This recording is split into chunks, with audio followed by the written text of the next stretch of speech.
Hi, thank you all so much for coming out. We are so excited to get the show on the road.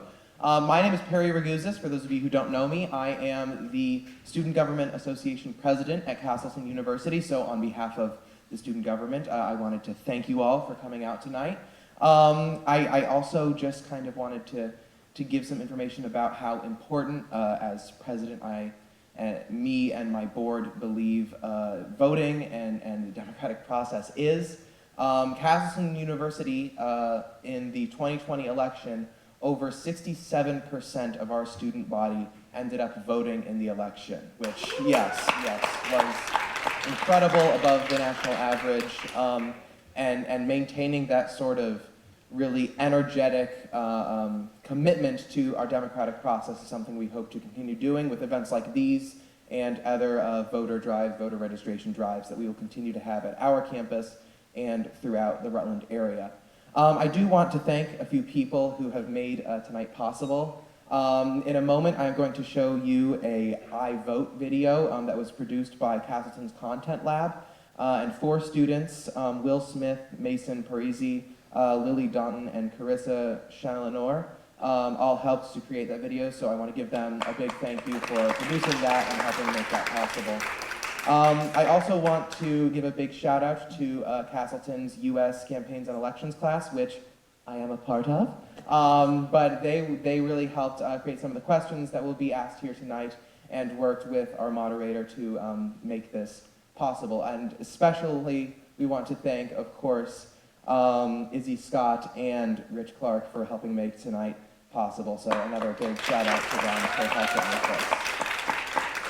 And without further ado, I am going to leave it to our video, and then we will welcome our moderator, former Castleton University president and Rutland representative to the state senate, Dave Walk, and then he will be joined by the 2 candidates, both David Zuckerman and, of course, Joe Benning. So I am now going to leave it to the video, I Vote. Please enjoy.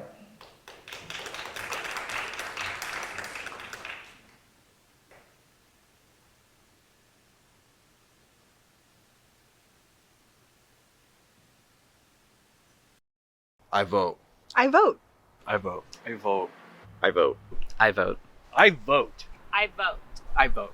I vote. I vote because I believe it's my civic duty. I vote because I really believe the world can be a better place if we all participate in it.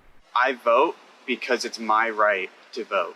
I vote because climate change is a serious problem that we are scared to face. I vote because I want to exercise my rights. I vote to keep women up to date and tomorrow to keep their reproductive rights. I vote to make a change and to have a say in what happens in this world. I vote predominantly for the next generation, so they don't have to live in a messed up world. I vote because I want my voice to be heard. I vote because I believe there is a chance to make this country better. I vote because I want my voice heard. I vote to make the world a safer place for people like me. My vote can mean something, if that makes sense, and I feel like, I don't know, I just don't like what's going on in office at the moment, and I just want to get it right. I vote because I want to have an actual voice in this country, and I want to be able to affect what goes on, because it affects me. I vote because I want to voice my opinion. I vote because I know it matters and it makes a difference, and then my voice is heard and I amplify then the voices of those around me. By voting, even if it's someone that's less popular, I'm casting my vote for what I feel is correct. I vote. I vote. I vote. I vote. I vote. I vote. I vote. I vote. I vote.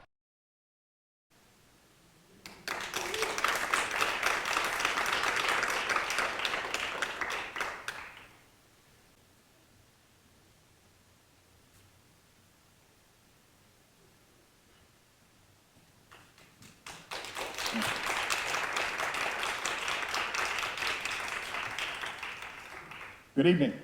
My name is Dave Walk. I'm your moderator tonight. I'm really delighted to be here.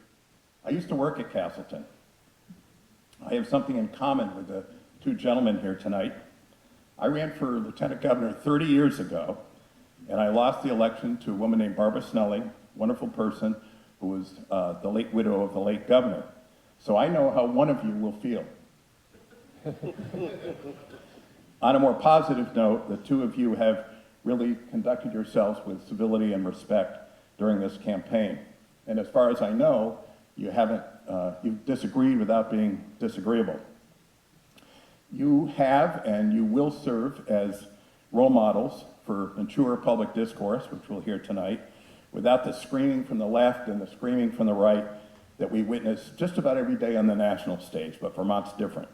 On this stage, there will be civility. So, Mr. Zuckerman, by the way, I'm going to be referring to David Zuckerman as Lieutenant Governor Zuckerman, his most recent job, up until 2 years ago when he ran for governor, but his most recent job was Lieutenant Governor, so I'm going to be referring to you as Lieutenant Governor, and Senator Benning, who is a member of the state Senate right now. So Lieutenant Governor Zuckerman is showing some civility. As you can see, he's wearing a mask. He did the mandatory social distancing after a close contact with someone who tested positive with COVID. And up until about 20 minutes ago, he's been testing negative, and he just tested positive. So we decided that we would go on with the forum, with the debate, and we would keep our distance, and you would wear the mask. So good for you, and thankfully for us. Although the role of Lieutenant Governor is important in its own right, many of us might view tonight as spring training for the major leagues in 2 years. In the event that the winning candidate for governor this year, in this election, decides not to run for re-election in 2024, you guys might deny it now, but the winner of this election will be the odds-on favorite to run for governor in 2 years. So that makes this debate all that much more important, since many folks will vote by mail or at the polls on November 8th. We're going to conclude by 8 o'clock tonight, and if necessary, we may have a very short break in between the questions. I'm going to ask you, if you haven't already, to please silence your cell phones, and please don't look at your cell phones until we conclude tonight, giving the candidates your undivided attention, because they deserve it. We hope the candidates tonight will address the issues facing students as well as the needs of Rutland County. So the format will be as follows. Each candidate will give an opening statement of no more than 3 minutes, and I hope we'll be addressing these questions as part of their opening statement. We're going to alternate the order of response as we make our way through the questions and answers tonight, and I will give each candidate an opportunity for rebuttal if their opponent includes them in their response. So for instance, if candidate A refers to candidate B in his answer, I'm going to allow a 1-minute rebuttal, and so on. At some point, we're going to need to move on to the next question, and I'll decide that. So the opening statement will obviously address your experience and your focus. So by way of introduction, you have 3 minutes to articulate what it is about your experience and your abilities that best qualify you to serve as Lieutenant Governor, and if the unfortunate need arises, as Governor. And also to articulate the greatest problem facing Vermont and how you would lead to address it. So we flipped a coin beforehand, and Lieutenant Governor Zuckerman is going to go first with the opening statement. Well, thank you everyone for being here tonight and for attending this, our, I believe, 9th debate of this Lieutenant Governor contest. I want to thank Castleton University and, of course, former president of Castleton for hosting the debate tonight. I am David Zuckerman. Just by way of some information, I'm a farmer, small business owner, father, and have 22 years of experience in Montpelier, 18 as a legislator, and 4 as your lieutenant governor. And I think I don't have to state the obvious, but I will. Vermont is not affordable to the vast majority of everyday Vermonters. In many ways, Vermont has become a playground for the rich. On top of that, Vermonters have been hit by inflation, rapidly rising cost of housing, wages that haven't kept up, people can't afford or find childcare, medical bills are too much, and some folks can't even afford to put food on their tables. I think we can do a lot better. Political leaders have nibbled around the edges, but there's been a lack of urgency to fix many of the problems that we're facing. Economic struggles, the climate crisis, the opioid struggles that we're facing. I'm running to be the next lieutenant governor to bring my experience and forward-thinking leadership to the office. I'll be able to start working with Vermonters on day one to organize around the issues that matter to you. As I have in the past, I will engage with Vermonters across the state to help you get involved and use your voices to create positive change in state policy. I have experience organizing with Vermonters on many successful issues like raising the minimum wage, standing alongside nurses, working for workplace safety and fair wages. I've worked to bring transparency in our food system with GMO labeling. I was deeply involved with the passage of marriage equality in Vermont. I've organized with workers' rights around their wages, and also working with Vermonters across the state to get you better medical options if you've got Lyme disease or other tick-borne illnesses. I've worked on clean water legislation. I've helped lead the way to help our small businesses, our small farmers expand, much as you've had here in Rutland with Raffle and other blooming new small farms. I've worked with Vermonters to reform our cannabis laws, to bring the underground world above board, to make it so there's a cleaner product and also a product that you know what its strength is, much as we do with alcohol.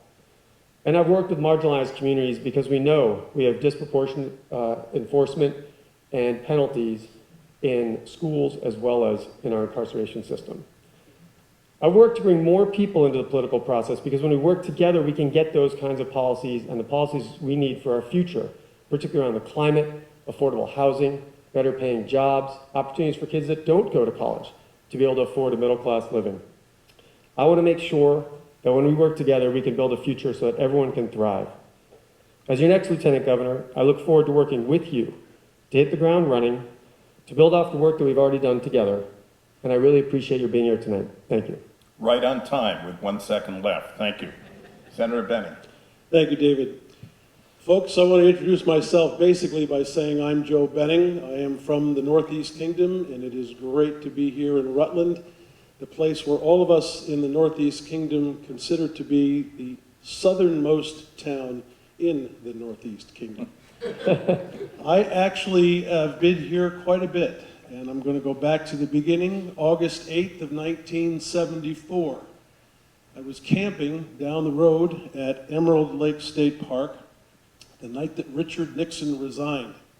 I was playing guitar in front of a group of people who suddenly got up and left to go listen to Richard Nixon on the radio, and I was in desperate need of new guitar strings, so I chose that moment to ride up to Rutland and find a music store in order to get my new guitar strings.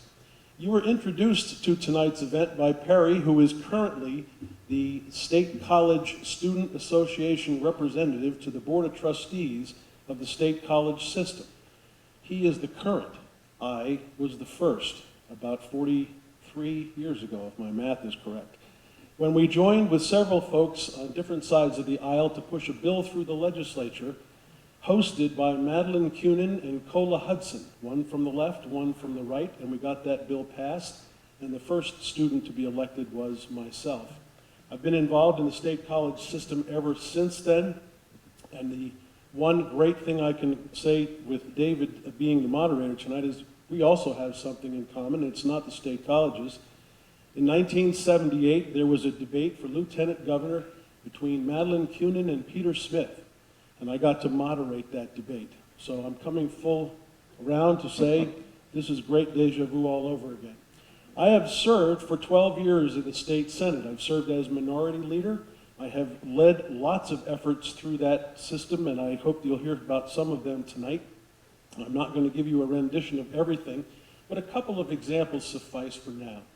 If you are a mountain biker and you have experienced the Kingdom Trails in the Northeast Kingdom, you are looking at somebody who has advanced through the legislature the money necessary to complete the Lamoille Valley Rail Trail, and I worked very heavily with Phil Scott to have that accomplished. If you are a woman and you happen to have dense breast tissue, this is Breast Cancer Awareness Month.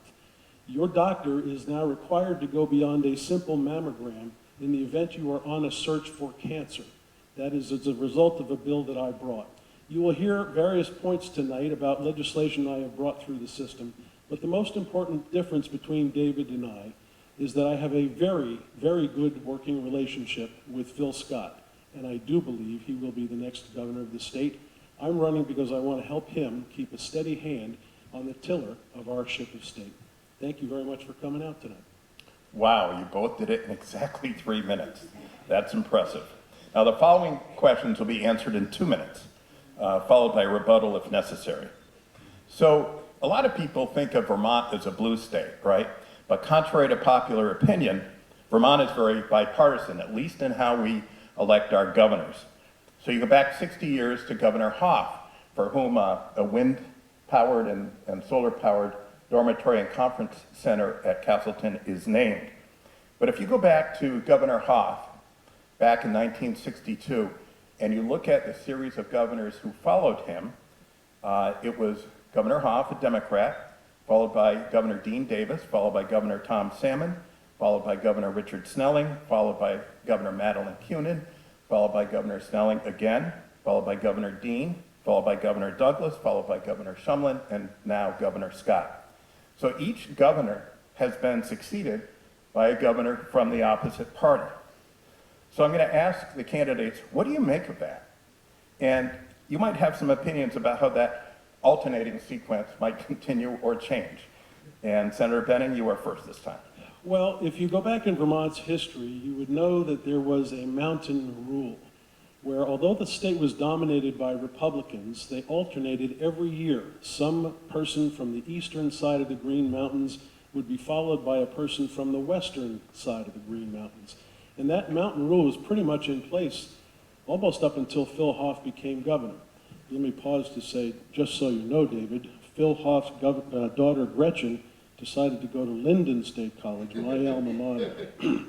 In any event, I don't think that that's all critical. I think it is important for Vermonters to experience what each party brings when it comes to the table, and the best of what each party brings. And I happen to think we are doing just fine with respect to that.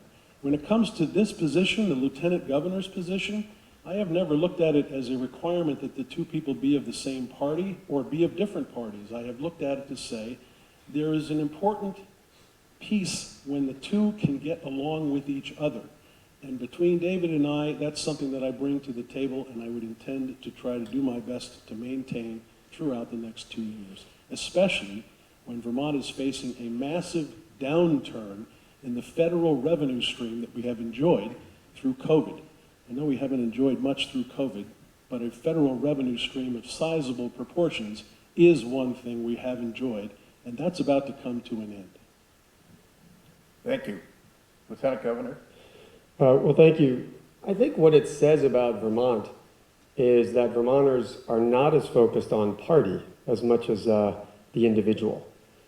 When we look at what's going on around the country, I think it's almost been elevated to how insane the polarization between party politics has become, and how many people are so wedded to voting a party line one way or another. In fact, in some states, you may know this, you may not, when you go in to vote in the general election, you actually vote a slate. You have to pick that you're going to vote top to bottom for a particular party.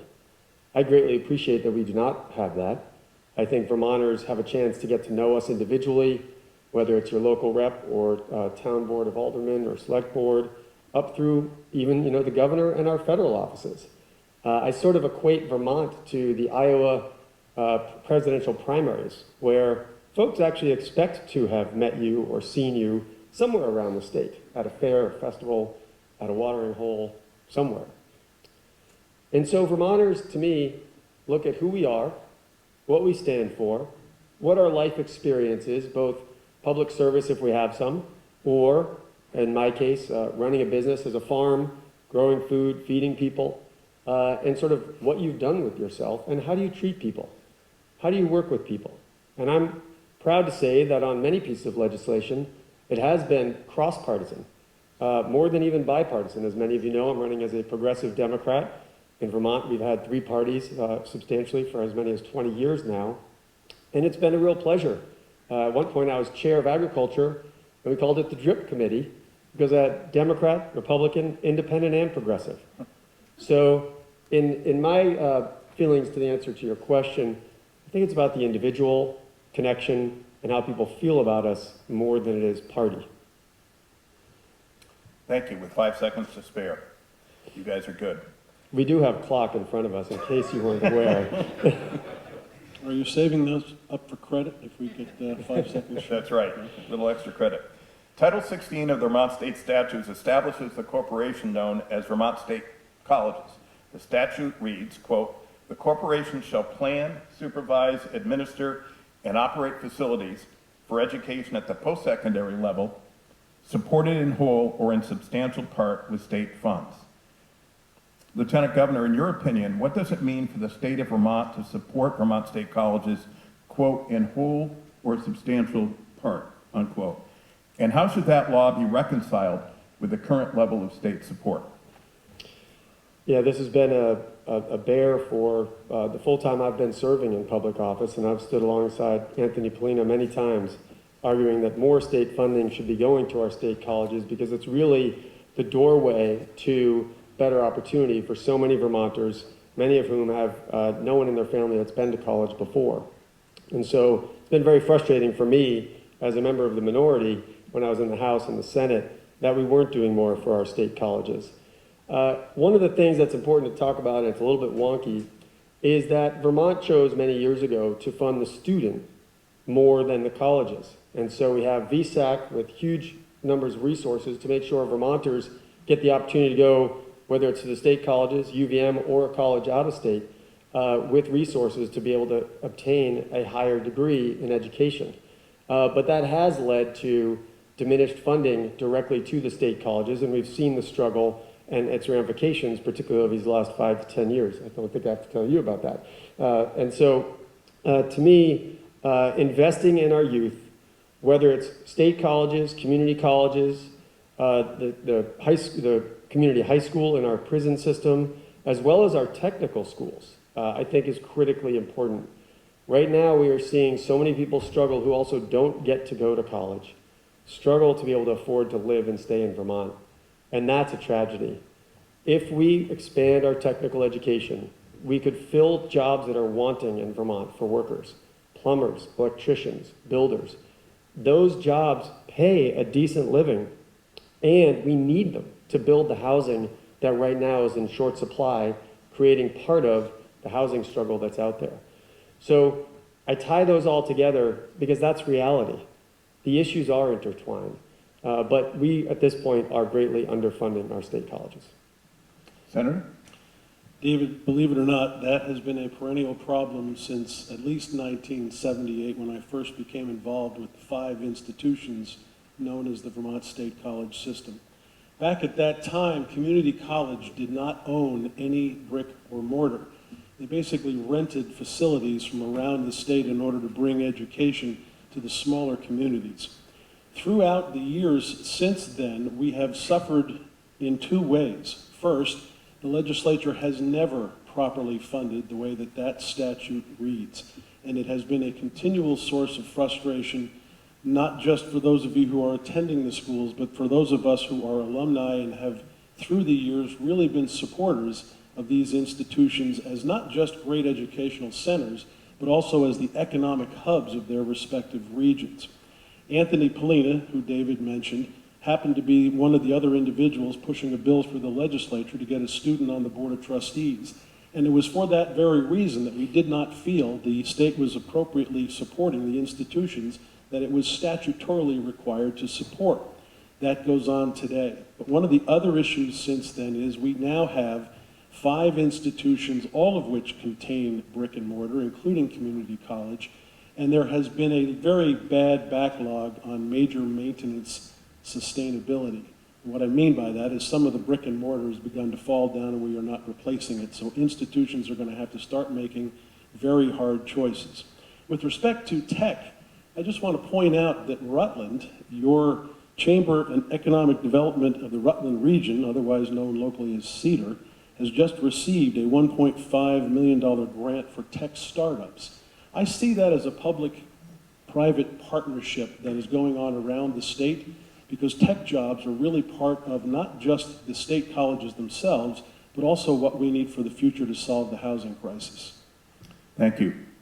Following up on the cost of higher education, maybe to put a finer point on it, Forbes magazine reports that those with student loan debt have borrowed $28,950 on average nationally.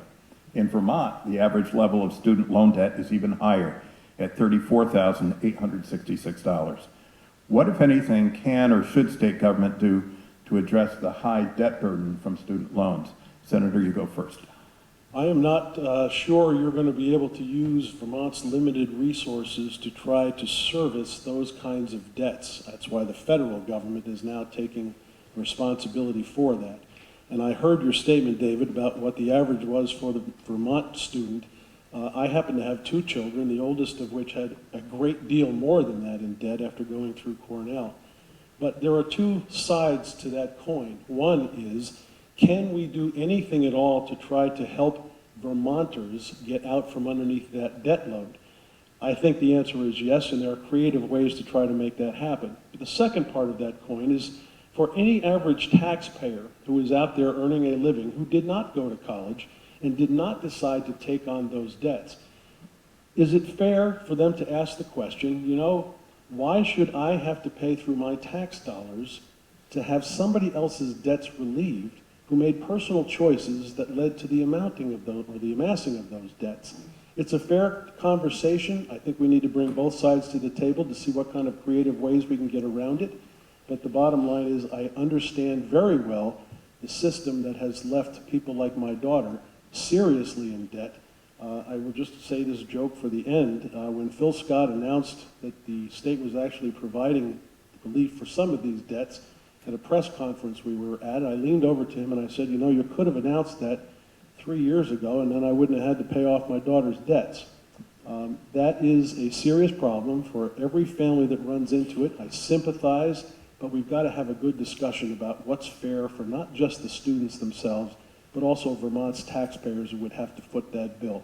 If the federal government is paying for it, that's not our problem. I'm going to certainly say I'm not going to object to that, but when it comes to Vermont's limited resources, we really do have to be careful to what we're doing to each other. Thank you. And now a question about Act 250. Might I answer the question? A rebuttal? I don't believe I've answered the question yet. I apologize. That's okay. And then you can talk about Act 250 afterwards. Now you got my mind on 2 things at once. I think it's clearly a significant issue when students are coming out of college with so much debt that they're behind the 8 ball to where they then can't afford to start getting a home under themselves or purchase the car they need to get to work. And so we end up in this debt cycle that has really grown since the 1980s when the Reagan tax cuts for the wealthiest went into place. We have lived with 50 years of trickle-down economics. It's affected people across the country. It's affected Vermonters. And you don't have the federal resources to make higher education more affordable as it once was. We are now suffering those consequences. But I do think there's a clear difference in maybe how some of us view these issues. I would argue as a taxpayer that if my taxes went to help relieve the debt of someone who stayed in Vermont, who went to college and then maybe to nursing school, or went to college and got another degree that they were able to stay in Vermont and provide decent quality of life for their family, but also services that we all use, that's an investment I'm willing to make. And I think most Vermonters are willing to make that sort of investment when we recognize and connect the dots between our collective investment in our future and what do we want to see. Do we need more nurses? Maybe we could create a 10-year debt relief program, a couple $1,000s a year to pay off some of that debt. Maybe that could be the case for other degree programs. Something that wouldn't be a huge cost up front, but it would be a cost. On the other hand, if that person stays in Vermont and is paying taxes in Vermont, that's also resources to help pay that off. So for me, when it comes to student debt, it is an investment. If we can lower student debt and incentivize Vermonters to stay, younger people that we need to stay, but who can't afford to stay, that's an important investment we can make for our state. Thank you. Lieutenant Governor, in your opinion, does Act 250 go too far in regulating development or not far enough in protecting the environment and local communities? Is Act 250 fine as it is, or does it need to be revised or repealed? Please explain your thoughts also on the Act 250 permitting process. So I would say in general, Act 250 is generally in the approximate sweet spot of where it should be. Does that mean it can't be tweaked at all? No. Does it mean it should be major reforms? No.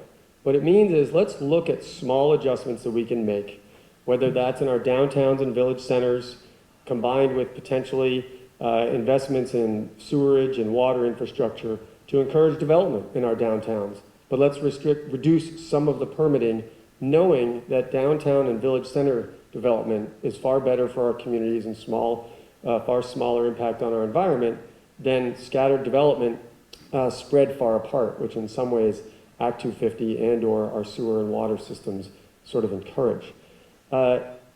It's always a conversation that needs to be had to review what some of those small changes could be. But when I look at the permit issue, what's really a big driver there is that in the quest to make government smaller and smaller and smaller and save money, one of the things that happens is many positions in state government are left vacant. That's the current situation. And often, some of those positions fall into the permit analysts and reviewers. What that means is it's a longer and more uncertain process for those developers. I would say, let's fill those positions, make sure that the developers get more rapid answers to whether or not they're going to see a big hurdle or a couple small tweaks that they're going to have to adjust early in the process by having enough staff to review those and not have a permit application say, we got your application, and then wait 2 months to get a real answer, or 3 months or 4 months. So there's ways to adjust the system without adjusting the goals that really have made Vermont this amazing place that we all love. Along with no billboards, which I think is number one, we also have this landscape that we've all been enjoying these last few weeks, in large part because of Act 250. Thank you. Senator? So let me start by saying to those of you that don't necessarily know a lot about Act 250, Act 250 was first designed by a Republican governor named Dean Davis when he recognized severe development taking place around ski areas, and he looked down the road and said, this is not the way I want Vermont to look somewhere down the road, and this is getting out of control and we've got to do something about it. I believe that Act 250 has done a very good job at maintaining our environment and keeping Vermont in a way we want it to look. There are, however, problems that need to be tweaked. If you are a developer, and I'm going to use the example of one particular developer because you may have stopped in some of his stores. There's a guy named Wayne Lamberton who has developed all of the Maple Fields mom and pop gas stations that you see. Wayne is in the process of moving out of Vermont because he's gotten so fed up with the way Act 250 is delivered to developers. And by that, I'm going to say that there are two problems that he's explained and I can explain to you. The first is at the front end of a 250 application. What does the developer need to know before going into that process about whether their proposed project would actually fly? That system can be tweaked to give a developer a better idea of what's going to be happening when they go through the process. On the opposite end of that is once a developer secures a permit, does present a proposal, there is an appellate process that virtually anybody can get involved in. It can be dragged out for months, if not years, and that's where developers really have a frustrating time. Act 250 has done its job, but we have to be responsible to developers who are actually trying to help us with real projects, and our housing system is one of those projects that we need to pay close attention to. If developers are hampered, housing will be hampered. Thank you. College students and young people generally have been put through a great deal, with COVID interrupting their social and educational lives and coping with the hyper-connectedness of social media. What do you propose state government could do to address the growing anxiety and mental health concerns that affect many Vermonters, but particularly young adults? I'm assuming that's for me first. It is. Yeah, not only that, but it's kept David and I 20 feet apart tonight, so I'm acknowledging we do have a problem and you folks do need to worry about it. I happen to have been on the Rules Committee in the state legislature when COVID first came down. We had to develop a system whereby you could have access to your own state government. And that system resulted in the installation of television cameras and 360-degree cameras in each committee room in order for you to have access to the basic goings-on of the state legislature. It is still with us. It is a system in the legislature that we have managed to grab hold of, And I think young folks are going to have to recognize it's probably going to be in your lifetime a problem that you will continually have to face. That's not to give you an image of doom and gloom. The fact is the human body goes through various things throughout history, and in various places we have taken steps to eradicate that. I carry a little indentation on my arm as a polio shot was given to me when I was just a little tiny toddler. The bottom line is pandemics, they come, they go, we deal with them as humans. But as far as today is concerned, I think we have an adequate handle on things. We have a better understanding of what we need to do with each other. So I don't want to raise the panic button. I just want to be cognizant that we need to continue to pay attention to that. Lieutenant Governor? Well, I just want to start by saying I have a 16-year-old daughter who I see come home from school every day with stories or fears or anxieties, and some hopes and dreams as well, of course. But it is shocking to me, sort of the lens and perspective that she brings home. And many of her friends do as well when they are over at small gatherings or individually visiting.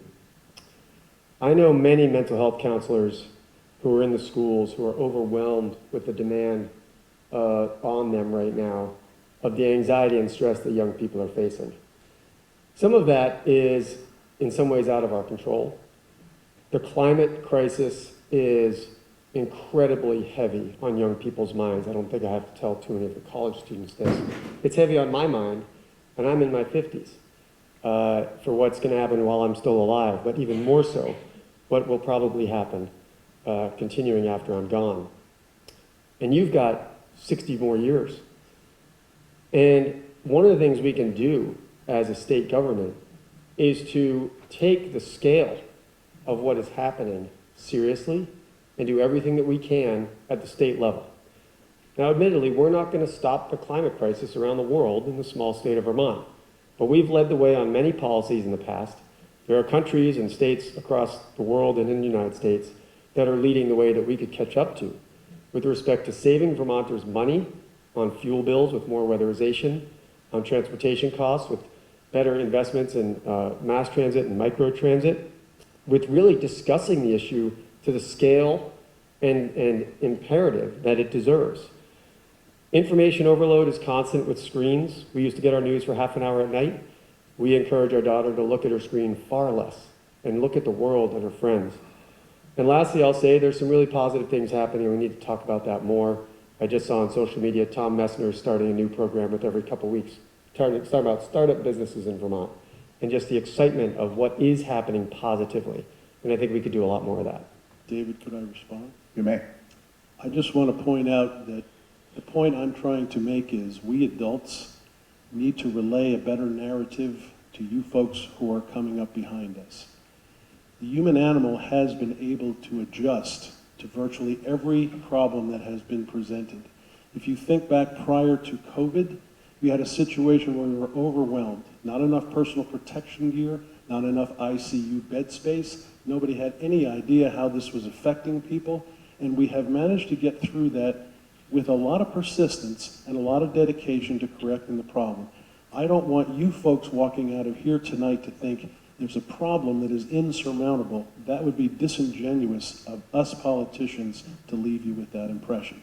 My wife is a second grade school teacher, went through COVID with her students and their families. They adjusted, they did okay, not the greatest, same with us in the legislature. But we have the ability to make corrections where necessary, and please understand you have a great deal of power if you join together to face your respective problems in the future. And 1 minute. Well, and I'll take less than that. I just want to say I agree with my colleague that we can overcome the struggles and challenges ahead of us. But we also have to take on the struggles and challenges with the scale and imperative that it deserves. And we've had bills vetoed around the climate, that including my colleague voted to sustain the override. And I think if we want youth and anxiety, which I think was the primary piece of the question, we need to do as leaders what's necessary to give our youth the perspective that we are together on this, that we are working together to tackle the climate crisis, the opioid crisis, which is another bill that was vetoed with respect to safe injection sites, reduction of harm sites. We have to take on these issues that our youth are very concerned about with the imperative and leadership necessary across all parties and to build our communities. Thank you. Okay, to move on here.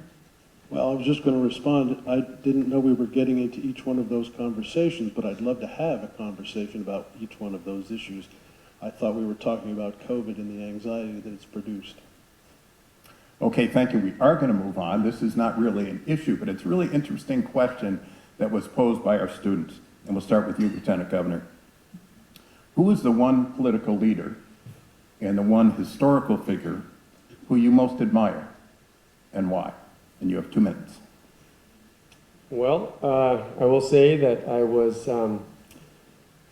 intrigued and brought into the political atmosphere of Vermont when I saw Bernie Sanders speak in 1992 on the steps of the library at the University of Vermont. I was a fairly cynical college student. I was an activist fighting for things like climate issues and community justice issues, and I didn't really feel like the political process was a place where success was going to be made given the corporate money involved that was really running the economic system and the ultimate outcomes of most policies. And I saw Bernie speak, and he was someone who stated what he believed clearly. He didn't mince words. He didn't try to stick his finger up to the wind to see where the current mood might be, but he really laid out the challenges and issues of the day that, in fact, working people were getting left farther and farther behind by the federal policies and our overall economic system of really concentrating wealth at the top. So as far as someone who I admire who has stayed very consistent, who has been, I think, proven with fact over and over again to have been accurate and correct in the disparities in wealth in our country and in our state, he earns my tremendous respect for someone who has inspired me to be involved, has inspired me to also particularly go out and meet with people who are not overly politically involved in the process, who feel they don't have agency or voice in the process, and in fact help them have that voice, which is something that I then did for 22 years of public service, including as your lieutenant governor, and plan to do again, to meet in living rooms, church basements, town greens, to really talk about how you can engage and help shape the policy, not just elect us with the vote, which is critically important to the videos you saw earlier, but also stay engaged in between. So Bernie is the figure that I would say is both a piece of history and inspiration for me. Thank you. So I assume that Senator Sanders is both a political figure and a historical figure, political leader. And Senator. David, I don't have one. I have 3. The first person that I very much admired was a man named John F. Kennedy. He was very clear in what he wanted for the United States of America, and he wrote a book called Profiles in Courage, which was a book, if you haven't read it, that gave stories of individuals who had stood up to things that were not right in the face of public opinion and went on their way to actually do whatever was possible to do what was right as opposed to folding to public opinion. I've admired that book. It was one of the first books that my mother gave to me to read as a very young man, and I'm going to go from that book to the second person that I most admire. During the civil unions debate in this state, a Republican named Marion Milne stood up on the floor of the House and gave a speech about why she recognized her own party did not come out in favor of civil unions, but that she had weighed the evidence and she had taken the time to consider the facts from both sides and had decided that she was in favor. As a result of that, she lost her seat in the next election. I think Marion Milne should be an additional chapter in Profiles in Courage. And finally, I'm going to point to my mentor, the 26-year member of the legislature named Graham Stiles Newell, who sat in seat number 27 when I first came to Linden State College. And he welcomed those of us who were from away. And he told us, you are now Vermonters, no matter where you are from, and you will carry that label with you wherever you now go. Please use it wisely. Let Vermont change you before you try to change Vermont. I hope I have lived up to that. I now sit in his seat, number 27, in the state legislature. So, Lieutenant Governor, we have allowed a minute for rebuttal. Is this a rebuttal? Just briefly, because I did fail to answer the second half, and I apologize. I was focused on Bernie. I just want to first say very much appreciate not only Marion Milne, but Bob Kinsey from the Northeast Kingdom, who was in that situation, and Mary Mazzarello and Diane Carmoli and Cheryl Hooker and others in Rutland County. I think there are about 14 or 15 legislators who voted for civil unions, and all deserve, with that same pride of folks who stood up for the issue above their own ability or their own reality of getting reelected. But the other person I then thought of from historical perspectives is Harriet Tubman, who many of you I'm sure know about, with the Underground Railroad, who went back to the South over and over and again to help free slaves as they were trying to escape the horrors of that part of our U.S. history. To put yourself back at risk over and over again, to put your life on the line, much as the young folks in Iran are doing today, much as folks in Ukraine are doing, fighting against the juggernaut of Russia. It is hard to name one or two or seven because there are people who put the community and their neighbors above themselves. I'm trying to be fair here. That wasn't, I don't think, a rebuttal. It was an addition. Sure. So, Senator Benning, would you like to have a 1-minute addition? I can do it in less than that, David.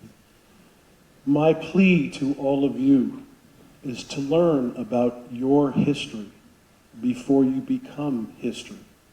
It's a simple statement, but if you understand where you have come from, you will then know where it is you need to go in the future.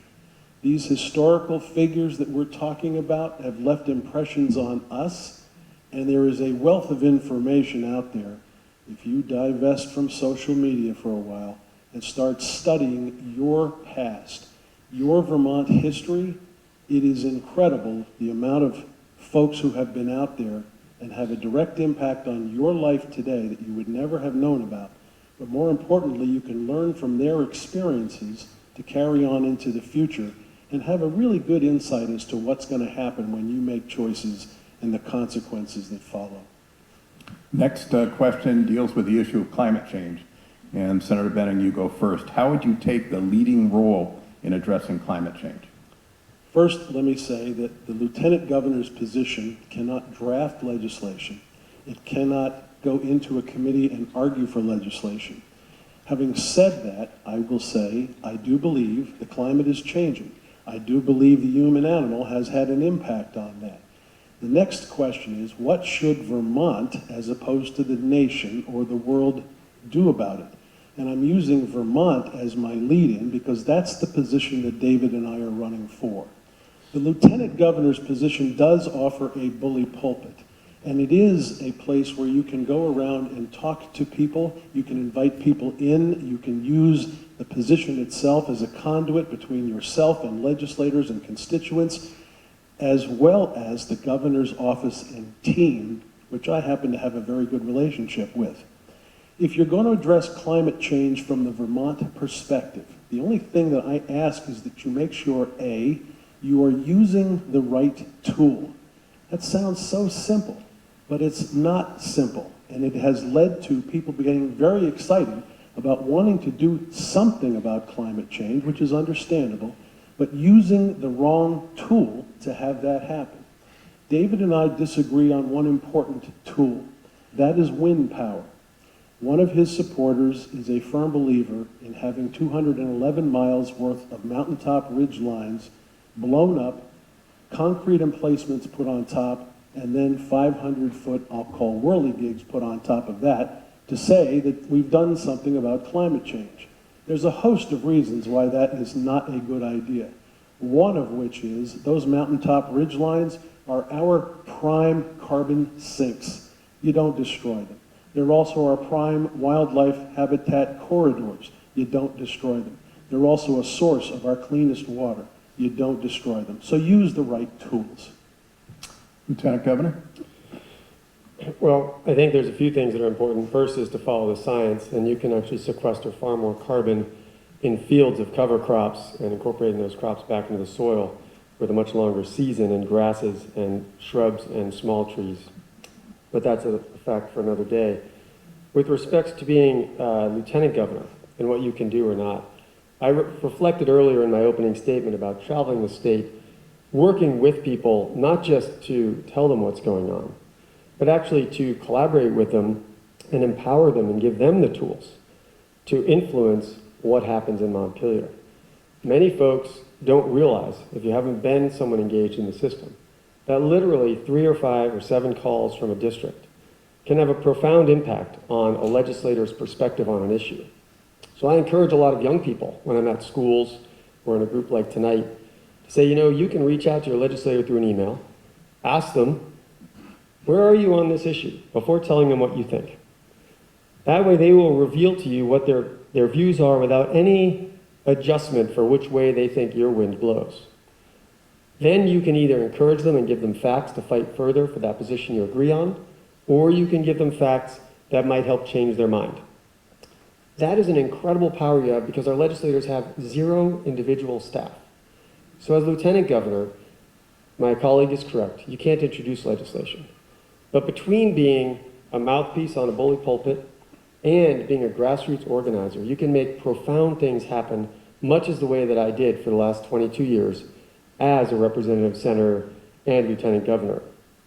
It is incredibly important that we get more people involved in the process, as I indicated earlier, not just with voting, but with your incredible knowledge on the issues you care about. Because most of us know a lot about 1 or 2 things and just a little bit about everything else. And you probably know more about what you care about than what each of us as elected officials do. So use that power. Thank you. Lieutenant Governor, here is an opportunity for each of you to ask a question of each other, probably better than the questions that I've been asking. And you go first.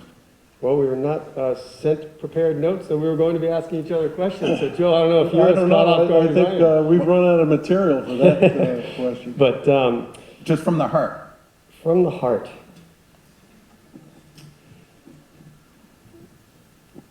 I guess I'm curious with the votes of yours to sustain the governor's veto on minimum wage, on climate, on opioid harm reduction sites, and many other areas. It's true you have a closer relationship with the governor, but what is the positive future that you can present when the bills that are passed by the vast majority of the legislature get thwarted that would substantially improve people's lives?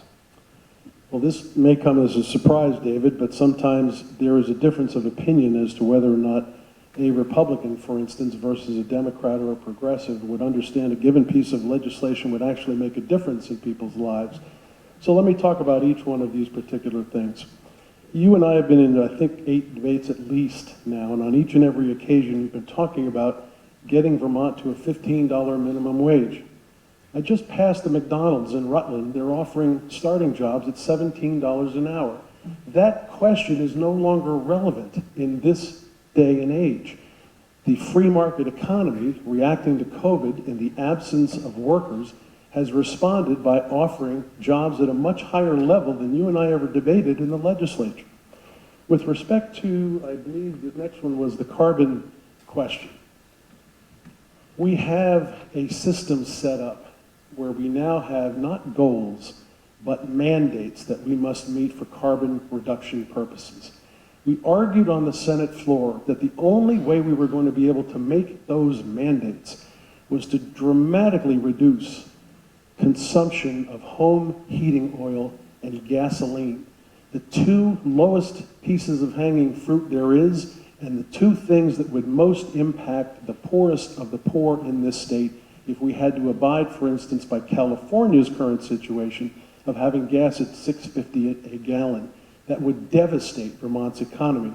And the return on that is virtually nil from a scientific perspective. If the 640,000 of us disappeared tomorrow, a corresponding decrease to 0 would result in our carbon output. But the bottom line is that has no impact on the global climate situation whatsoever. So I didn't see that that was a wise move. You had a third one, David, and I can't remember what it was. Well, we're out of time for that question. We are out of time for that. But- Yes, we could go on for quite a bit of time about what I have vetoed in the past. Well, it's your turn to ask a question.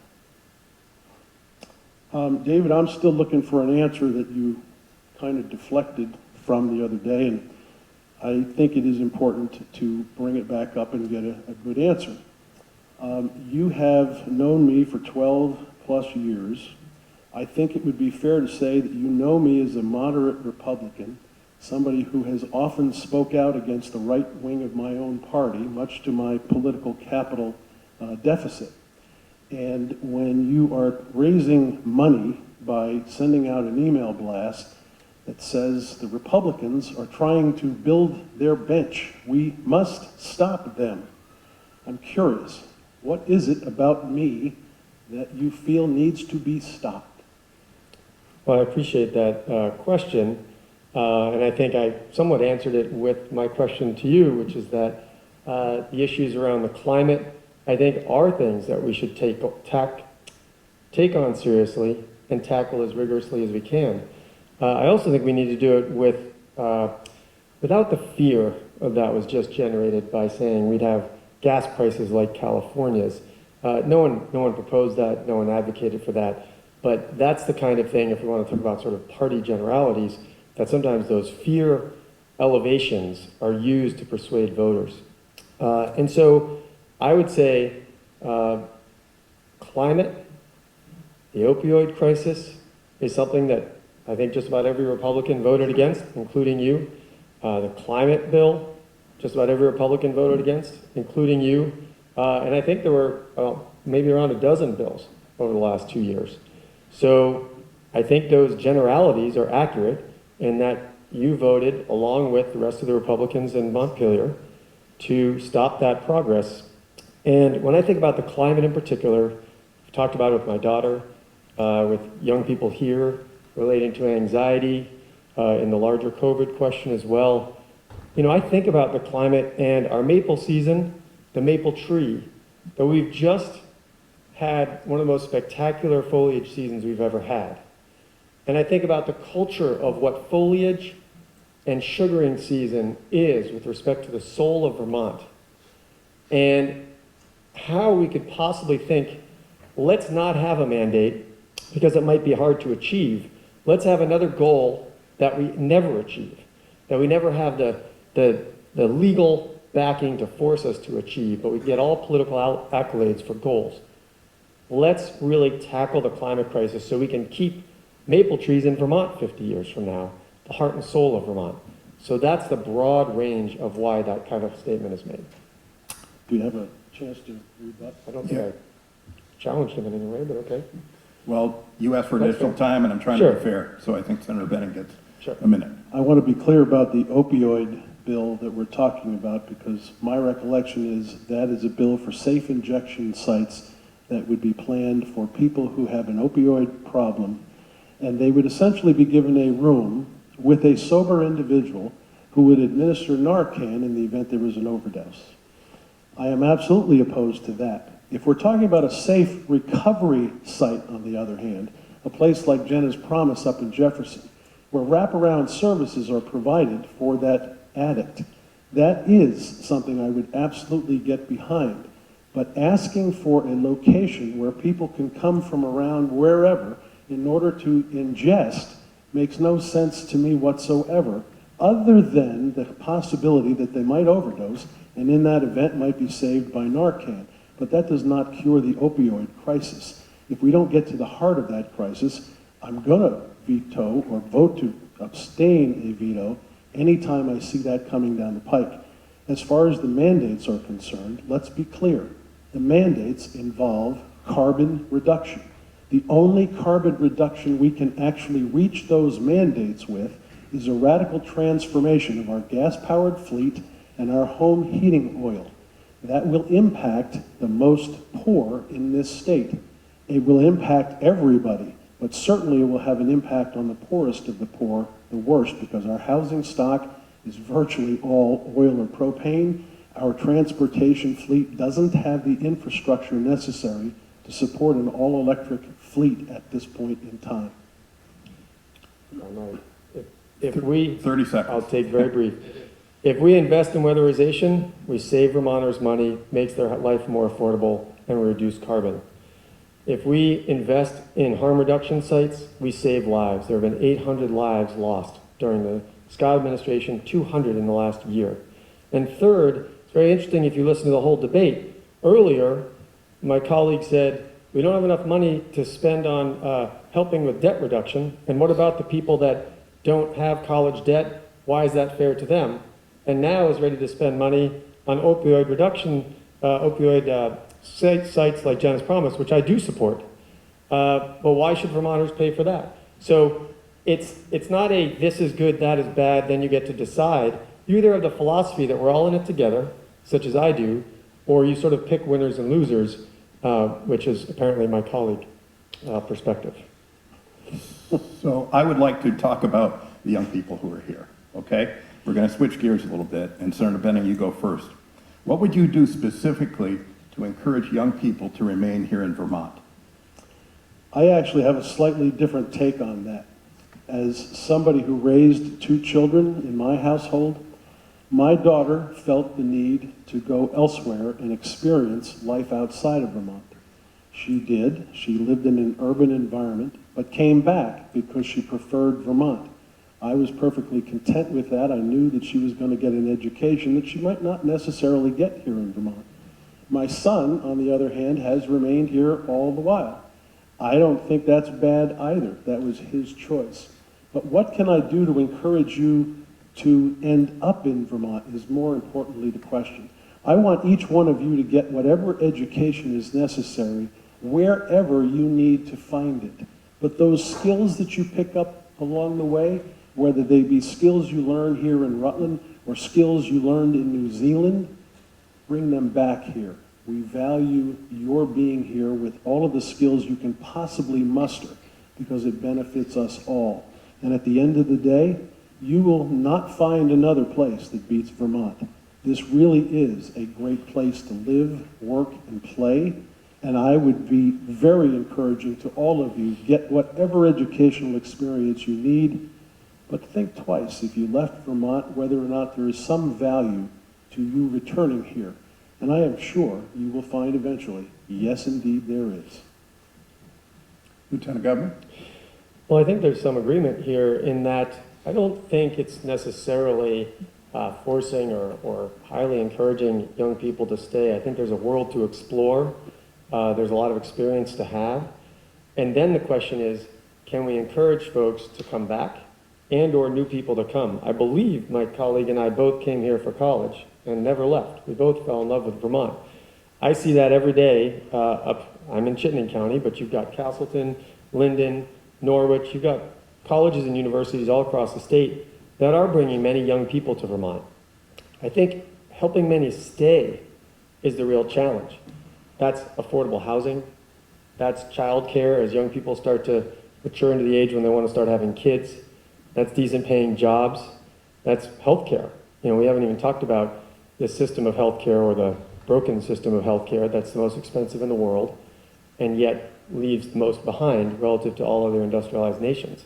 So I would look at policies around finding long-term sustainable funding for affordable housing so that when the largesse of the federal COVID money that was just allocated, thank you Senator Leahy for bringing that to Vermont, that when that money runs out in 2, 3, 4 years, we have a stream of funding to continue building more affordable housing. Because guess what? In 3 years, the affordable housing problem will not be solved. For those with great faith in the free market system that raised our wages, I guess I would look at our current economy and go, if that's what we're excited about, I think we have a problem. And I think we do need government involvement, collective involvement of all the people of Vermont, investing in housing, investing in childcare, investing in better health care, eventually paid family and medical leave. They're not all going to happen at once. It is too much money. But if we build that economy around those fundamental needs that people have and want and need, we will have more young people living and staying in Vermont. So I have a question for you, Lieutenant Governor. How will you be most effective as Lieutenant Governor in working with the governor and with the legislature to benefit Vermonters? And why are you the best candidate to do so? No room for humility in this answer, okay? Well, no, that's fine. I think the best way to be effective is to work with Vermonters on making better policy within the building. And that is, it's a two-step process. 1 foot inside the building and 1 foot outside the building. And that's how I've worked for 20 years on those issues that I raised earlier in my opening statement, where I worked with colleagues, I gave them information, I worked with advocates and organizations, otherwise sometimes known, some of them with lobbyists on all kinds of different perspectives, to also get information to legislators. And I worked with people across the state to make those phone calls I talked about earlier. As Lieutenant Governor, I put out a newsletter to over 20,000 Vermonters, and if I become Lieutenant Governor again, I'd encourage you to sign up for it, that went out every few weeks to talk about issues in a deeper way than sometimes the newspaper articles do, with website links to different organizations that you could connect with to get more information, and with links to the legislators as to how to call them and how to influence the process. I have made my office, when I was Lieutenant Governor, highly available to legislators as a meeting space, because if you've been to the State House, it's all committee rooms. There's really nowhere to meet besides the cafeteria or a committee room if you happen to be a chair, which I was once, and I know my colleague is. In fact, I was part of the team that appointed him in that chair. You made a wise choice, by the way. Yeah, well, a lot of mutual respect. And so then, as with respect to the governor, and I know my colleague will talk about this adversarial relationship, I have a lot of respect for the governor. I had a fine relationship with the governor when I was a legislator, and he was a legislator when I was senator, and he was lieutenant governor. And it wasn't until he became governor that for some reason he decided we would not work together. I will reach my hand out again to work with him. I think there are issues we can find common ground on, and efficiency in government to save tax dollars and make our human services and education systems work more collaboratively for everyday Vermonters. And I will continue to try to do that. Senator? I think one of the greatest things that is a difference between David and I is our relationship with Phil Scott. And it would be, I think, disingenuous to suggest that it was totally Phil Scott's fault with respect to the relationship that he and David do not have. I have campaigned with Phil Scott. I have traveled around the state with his campaign team. As the chair of Senate institutions, I have worked on every piece of brick and mortar in this state, from prison systems to our state parks, you name it, our hospitals, mental health facilities, and our state colleges. Every one of his team that is associated with any of those aspects of brick and mortar have been people that have worked with me in the institutions committee. I also have had a working relationship with Phil Scott himself. We have appeared at various press conferences, including one recently here in Rutland, where he was essentially doing a ribbon cutting for a new housing project here. I believe he will be reelected as the next governor, and I think going forward, it would be fair to say that between the two of us here on stage, I have a much better working relationship with the governor. Now, why is that important?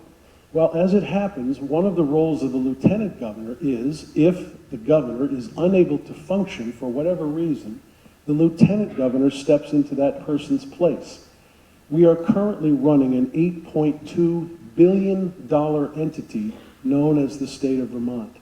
The team that the governor has assembled to run that budget is all people that I am on a good working relationship with. Unfortunately, David, not so much. And I'm not trying to say this to disparage him, but when you run against the man, that's the first sign that you disagree with his policies and his approaches. And that naturally alienates the people that work for him. So with respect, I would suggest I am the best candidate between the two of us to fill that role if necessary. You may. A couple things. One is, the term disingenuous is a very strong term. I take it very seriously. I stated a straightforward fact of what happened 1 month after we were elected in 2016. The governor had the power in the situation to make a decision, and he made it.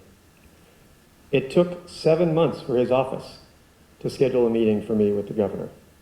That is a one-sided situation. If you have other examples, I'd like to hear them, but unless you do, I think putting it out there in the way that it was put out is unfortunate. I will also say that with respect to the members of the cabinet, I made it very clear when I was running during COVID, and I would make it clear now if I serve as lieutenant governor under the current governor, that were something to happen to the governor, I would keep the team in place to make sure government operated smoothly during that transition, to make sure the wheels did run on time, the bus run on time. Because that's what good governance is about. Not party labels, not where you disagree, but making sure it serves the people of the state.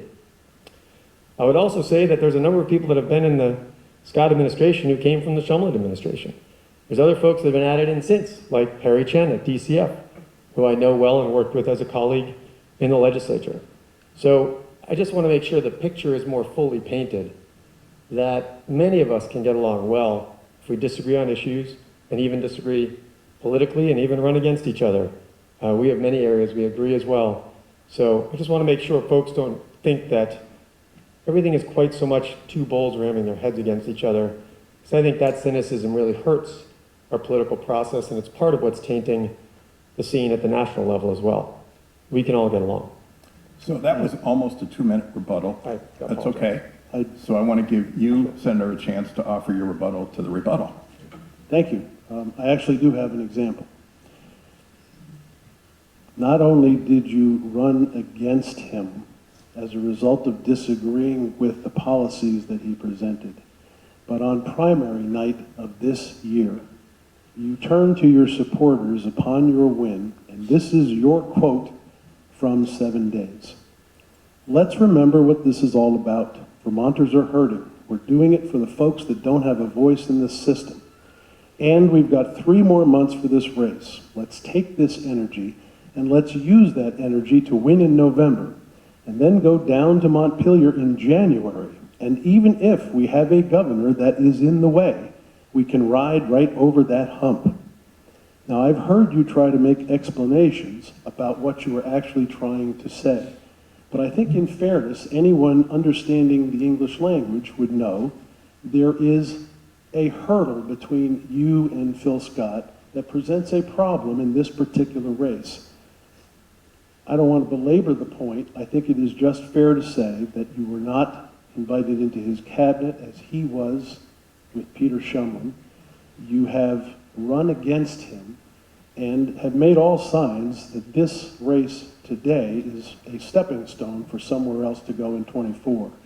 When you made that final statement, I believe you really put the final nail into the coffin, as you will, for people who are in his administration to want to work with you on the other side of that conversation. I think people understand election night rhetoric, and also that was about House seats to override. So I'm going to ask a question because there may be something that I didn't ask, and it's your turn, Senator Benning. Is there a question that you were hoping that I would ask you specifically that I failed to ask?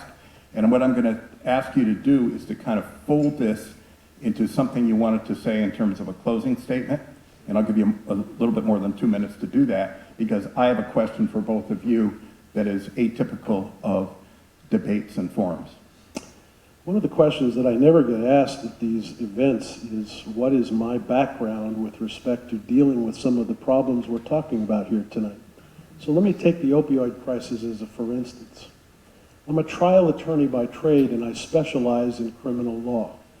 Yesterday in Guildhall, I sat with an addict trying to figure out how we were going to get through the court system. I have on countless occasions sat with clients in jail talking about how can we get you out of jail and get you into a recovery system like Valley Vista or Serenity House.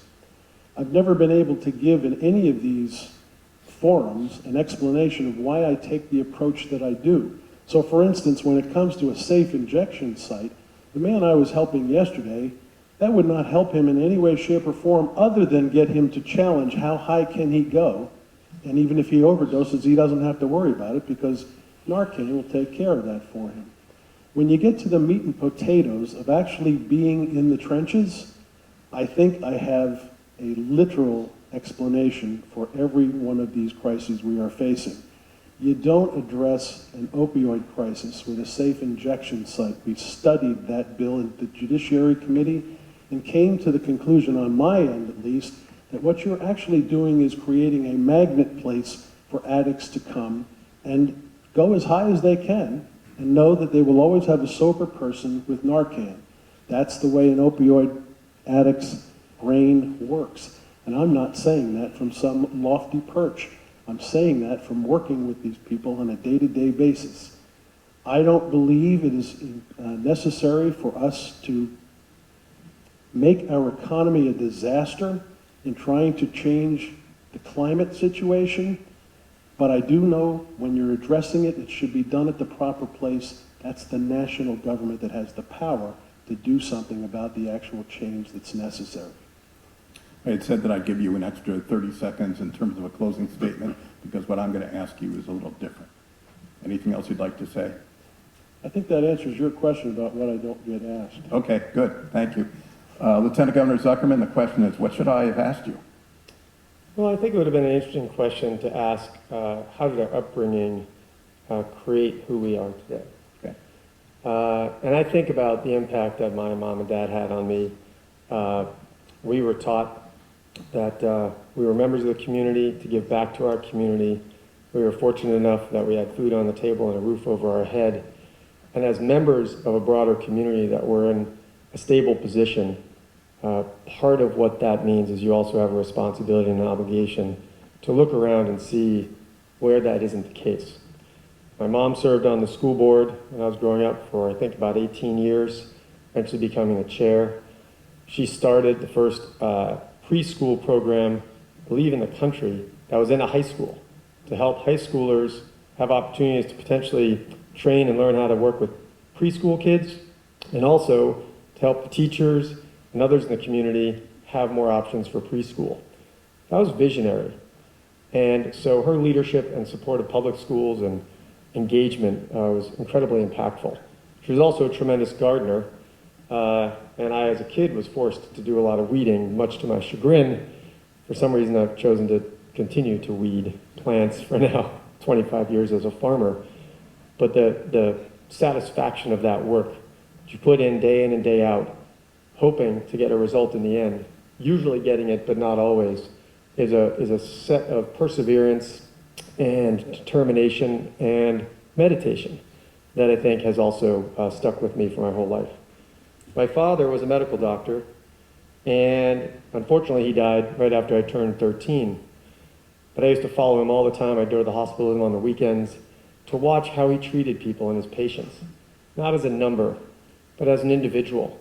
How he would work with people who sometimes didn't have a great prognosis, who maybe today might be always told, let's try this, let's try that. And he'd say, you know, at your age and with this ailment, maybe it's better to do pain management and have you live as well as you can for the remainder of what you're going to have, as opposed to try to throw everything at your body. That's a way of thinking that is a very deep conversation and one-on-one personal conversation. And that stuck with me in my work with end-of-life choices, as well as how we treat people, to meet people where they are and work to help them have the best next step in their life as they can.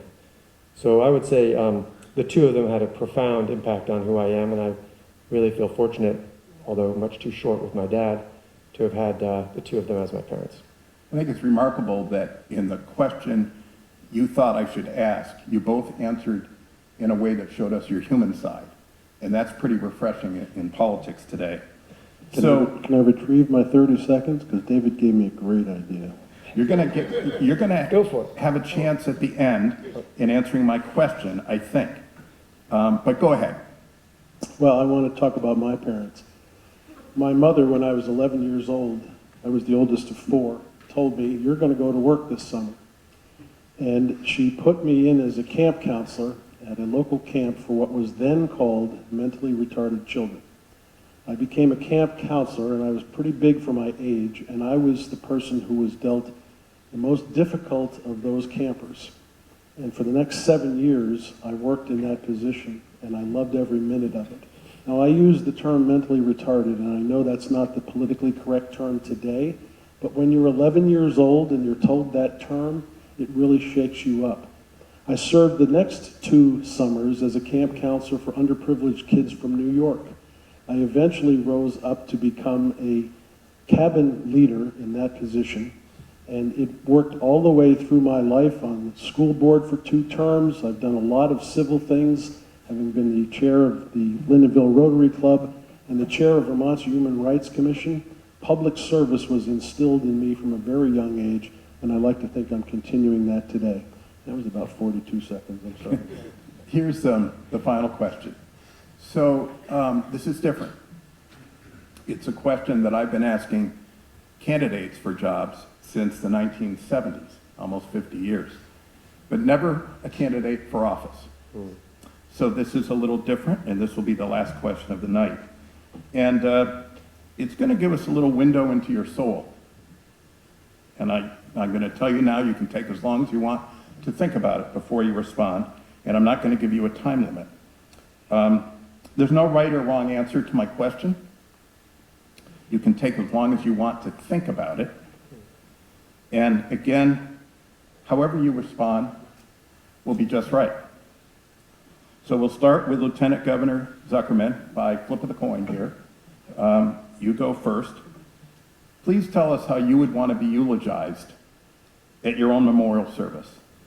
What would someone say about you and your life? So take a minute and think it through.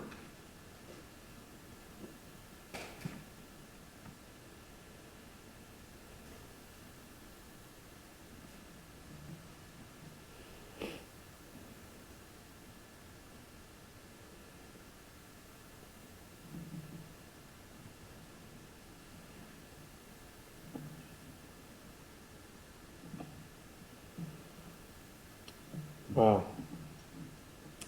Thought about that a little bit lately because a friend of mine, friend of many people in my social circles, passed away a couple days ago at a young age of a heart attack with 2 young kids.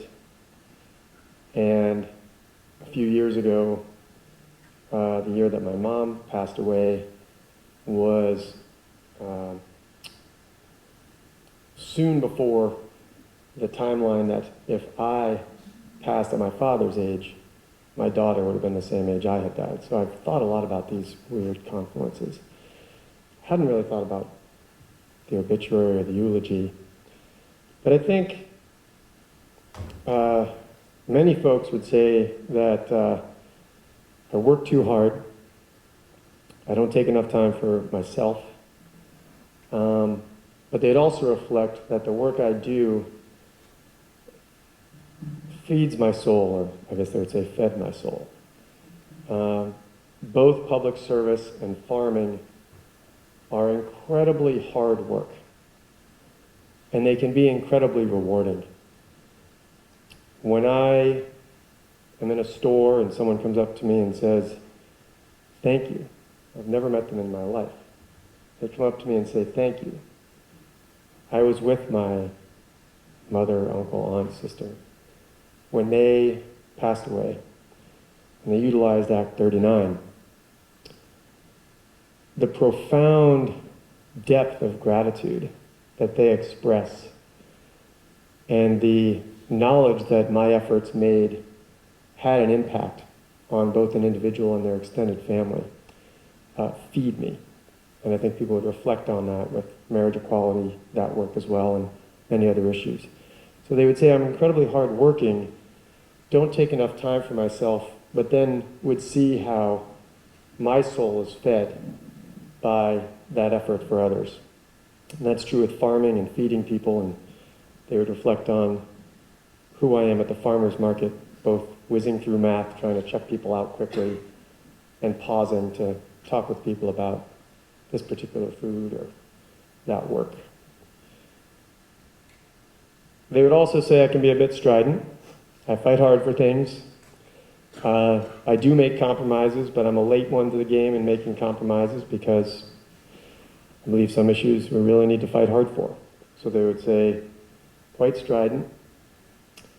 They would say I'm occasionally a bit of a micromanager because I'm hyper observant and point out some things, and I'm perpetually working on that. They would also say that I'm forgiving took responsibility for when I made mistakes. Apologize if I misspeak. Apologize if I say something that hurt someone or impacted them in a moment when I maybe wasn't as calm or smooth as I could be. And they would say, I think, that I really cherish people, that I have the gift of gab and will strike up a conversation with anybody because there's something interesting in everybody, and I want to know what it was, or wanted to know what it was. So I think I'll pause there, but those are some of the things I think people would say at my age. Thank you. Thank you. Very, very interesting question. Very revealing. Senator Benning, what would someone say about you and your life? Yeah, I would say that's an interesting question, and saying that about it is probably an understatement of major proportions. I was once given the opportunity to be the commencement speaker at my graduating class at what was then Linden State College. And at the time, there was a singer-songwriter named Billy Joel, still is around today, but he had several really good hits, and one of them had this line. They say that these are not the best of times, but they're the only times I will ever know. And I took that and I ran with it with my class to say, we have a whole lot on our plate. Just coming out of the Vietnam War, the economy was bad, the environment was even worse, and we had issues much like you have in front of you today. But before you raise the white flag and say, I just can't handle it, I would say, yes, you can. And at the end of the day, somebody eulogizing over my grave might say the same thing that I ended my speech that day with. If you have failed at everything you've tried to do, let them at least write on your gravestone, well, at least he tried.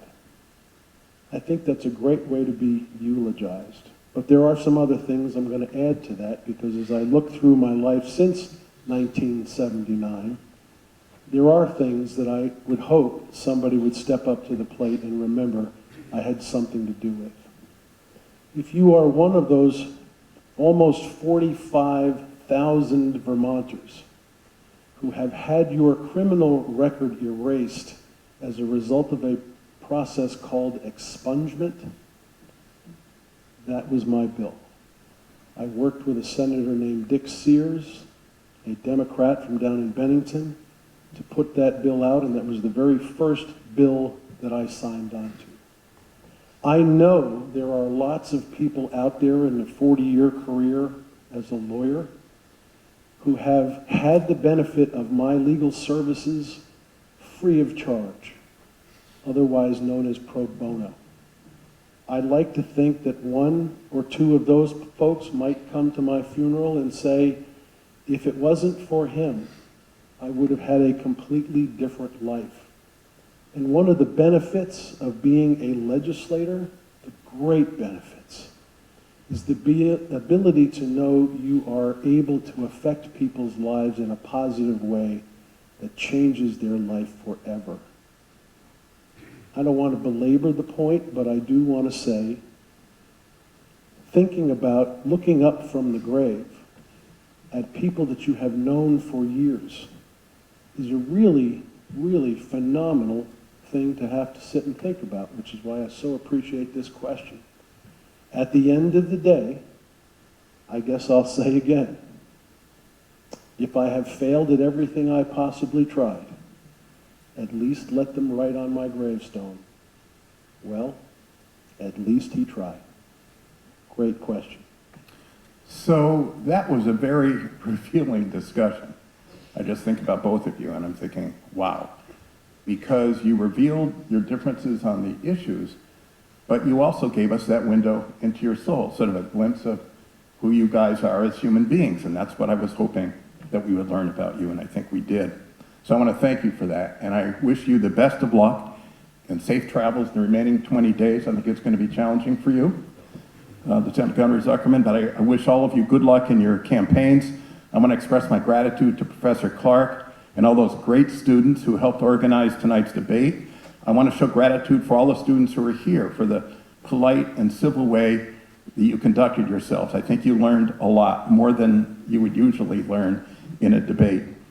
And now we're going to show our gratitude to both of you in a very busy campaign for your presence here and for your obvious commitment to Vermont. So thank you.